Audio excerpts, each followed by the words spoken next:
దేవుని పరిశుద్ధ నామానికి సమస్త ఘనత మహిమ. ప్రియ దేవుని బిడ్డలారా, ఈరోజు మండే 15th డిసెంబర్ 2025 మీ అందరికీ యేసు ప్రభు వారి పేరట నేను శుభాలు తెలియపరుస్తున్నాను. దేవుని వాక్యంను చదువుకుందామా? మత్తయి సువార్త 9వ అధ్యాయము 13వ వచనము. Gospel account to saint Matthew chapter 9 and verse 13. అయితే నేను పాపులను పిలువ వచ్చితిని గాని నీతిమంతులను పిలువ రాలేదు, గనుక కనికరమనే కోరుచున్నాను గాని బలిని కోరను. దేవునికి స్తోత్రం కలుగును గాక. నేను కనికరమునే కోరుతున్నాను గాని బలిని కోరను.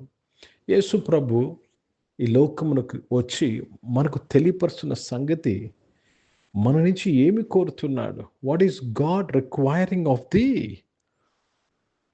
Let me read this in English also. దేవునికి స్తోత్రం. But go and learn what this meaneth. I will have mercy and not sacrifice, for I am come not to call the righteous, but the sinners to repentance. I will have mercy and not sacrifice. దేవునికి నువ్వు ఏమి ఇవ్వాలి? దేవుడు ఏమి కోరుతున్నాడు? ఆయన కనిక్రమనే కోరుతున్నాడు. He wants you to show mercy. నువ్వు కనిక్రమును ప్రేమించేవాడుగా, కనిక్రము కలిగిన వాడుగా ఉండాలని కోరుతున్నాడు.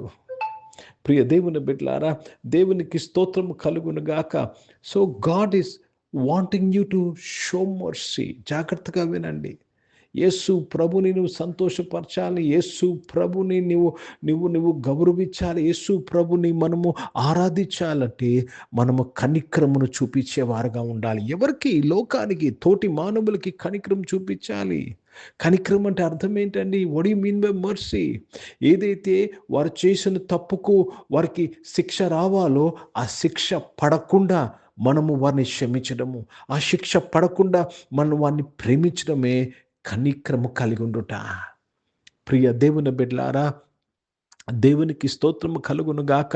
మత్తయి సువార్త 5వ అధ్యాయంలో రాయబడిన మాట, కనిక్రము గల వారు ధన్యులు, వారు కనికరింపబడతారు. పరలోక రాజ్యానికి నేను వెళ్ళాలంటే దేవుని యొక్క కనిక్రమును బట్టి మనం పరలోక రాజ్యానికి వెళ్తాం, కానీ మనం మన క్రియలను బట్టి మనం వెళ్ళాము. గుర్తుపెట్టుకోండి. You don't go by your works because you have received the mercy. You are going to heaven. కాబట్టి దేవునికి స్తోత్రం కలుగును గాక. సో దేవుడు మన నుంచి ఆశిస్తున్నది నీవు కనిక్రమును చూపించేవాడుగా ఉండాలి. నీ శక్తి, నీ పవర్లో ఉన్నంతసేపు నువ్వు కనిక్రము చూపించే వ్యక్తిగా ఉండాలి. బలులు కోరటం లేదంటున్నాడు.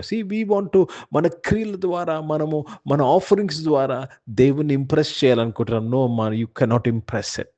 అయ్యా, నువ్వు ఇంప్రెస్ చేయలేవు దేవుణ్ణి ఇంప్రెస్ చేసే మార్గం ఒకటే, కనిక్రమును ప్రేమించి కనిక్రమును చూపించాలి. హిందీ में पढ़ेंगे मत्ती रचित सुसमाचार, उसमें 9 अध्याय और 13 वचन पढ़ रहे हैं.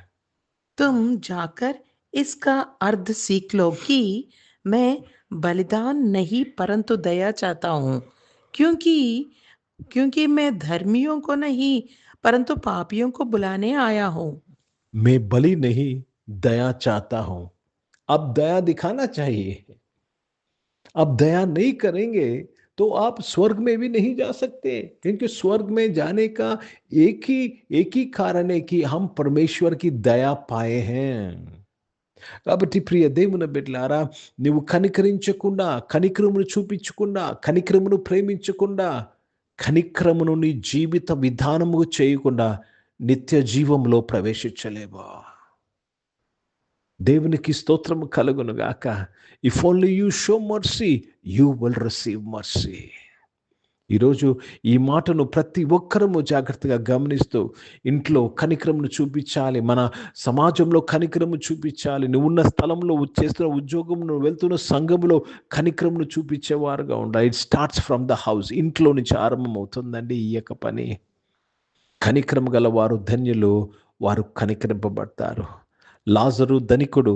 ఆ ధనికుడు లాజరు పట్ల కనికరము చూపించలేదు కాబట్టి ఆయన అబ్రహాం రొమ్ములోకి వెళ్ళలేదు. He did not make it. He went into fire because he did not show mercy. దేవుడు ఈరోజు నా నుంచి కనిక్రము చూపించేవారుగా, కనిక్రమును ఎన్నుకునేవారుగా, కనిక్రమును ప్రేమించేవారుగా ఉండాలని దేవుడు ఈ పిలుపును ఈరోజు మనకిస్తున్నాడు. ఎందుకంటే నీవు కనికరించినప్పుడే ఈ దేశము, ఈ ప్రపంచము రక్షింపబట్టకు అవకాశం ఉంటుంది. కనిక్రము లేకుండా దేర్ ఇస్ నో విక్టరీ.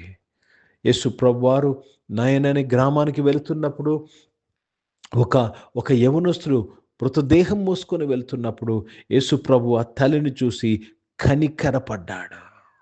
కనికరము లేకుండా అద్భుతాలు లేవు, కనికరము లేకుండా ఆశ్చర్య కార్యాలు లేవు, కనికరం లేకుండా రక్షణ కార్యము లేదు. Let us love mercy, let us show mercy. ప్రార్థన చేసుకున్నాం. ప్రియ పరిశుద్ధ తండ్రి, జీవం గల దేవా, కనికరం గల వారు ధన్యులు, వారు కనికరింపబడతారు. మేము కనికరం కలిగి జీవించుటకు కృప దయచేయమని అడుగుతున్నాను. అనారోగ్యం వారందరి కొరకు ప్రార్థన చేస్తున్నాను. వారిని మీరు ముట్టి స్వస్థపరిచినందుకు స్తోత్రం. జాబ్స్ కొరకు ఎదురు చూసిన వారు మంచి జాబ్స్తో మీరు దీవించి ఆశీర్వదించినందుకు స్తోత్రం నాయన. బిజినెస్ చేసిన వారిని దీవించిన స్తోత్రం. చదువుకుంటున్న పిల్లల్ని దీవించి వారు చదువులో మీ కనికరమును కోరుతున్నామయ్యా, సహాయం చేయండి. ఈరోజు పుట్టినరోజులు, పెళ్లి రోజులు జరిపించుకున్న వారు దీవించి మీ దయాకీటం ధరింపచేసి మీ దయలో మనుషుల దయలో వర్ధలింప చేసినందుకు స్తోత్రాలు చెల్లిస్తున్నాను. పరిశుద్ధ తండ్రి, జీవం గల దేవా, పరిచర్య చేసిన ప్రతి ఒక్కరి దీవించి వారి పరిచర్య కనికర సంబంధమైన పరిచర్యగా సహాయం చేయమని అడుగుచున్నాను. పరిశుద్ధ తండ్రి, జీవం గల దేవ, తండ్రి రక్షకుడా నాయన, తండ్రి భారతదేశం కొరకు, దేశ రక్షణ కొరకు ప్రార్థన, ఇజ్రాయెల్ దేశం కొరకు, ఇస్లామిక శాంతి సమాధానం కొరకు ప్రార్థన చేస్తున్నాను. ఈ ఆరాధనలోని బిడ్డలందరూ ప్రభా కనికర సంబంధమైన పిల్లలుగా మార్చబట్టుకు, కనికరమును ప్రేమించేవారుగా నీవు చేసి ఆస్వాదించి నడిపించి మహిమ పొందుకోమని యేసుక్రీస్తు పరిశుద్ధ నామమున ప్రార్థన అంతయు అడిగి వేడుకొని పొందినాము తండ్రి. ఆమేన్. పరలోకమందున్న మా తండ్రి, మీ నామం పరిశుద్ధ పరచబడును గాక, మీ రాజ్యము వచ్చును గాక, మీ చిత్తం పరలోకమందు నెరవేర్చబడుతున్నట్లు భూమి మీద నెరవేర్చబడును గాక. మాకు కావలసిన ఆహారమును మాకు దయచేయము. మా ఎడల అపరాధములు చేసిన వారిని మేము క్షమించిన ప్రకారం అపరాధములు క్షమించము. మమ్మల్ని శోధన తెగ కీడుని తప్పించము. ఎందుకంటే రాజ్యము, శక్తి, మహిమ నిరంతరం నీవై ఉన్నావు తండ్రి. ఆమేన్. ఇప్పుడు మన పరమ తండ్రిన దేవుని ప్రేమ, ప్రభువైన యేసుక్రీస్తు వారి కృప, పరిశుద్ధాత్మిక అన్యోన్య సహవాసం ఈ యొక్క ఆరాధనలో పాల్గొన్న ప్రతి ఒక్కరితో, ప్రార్థన చేయబడిన అంశములతో, సంఘముతో ఇప్పుడు ఎల్లప్పుడు సదా తోడైండును గాక. ఆమేన్. దేవునికి స్తోత్రం. అందరికీ వందనాలండి. God bless you and praise the lord.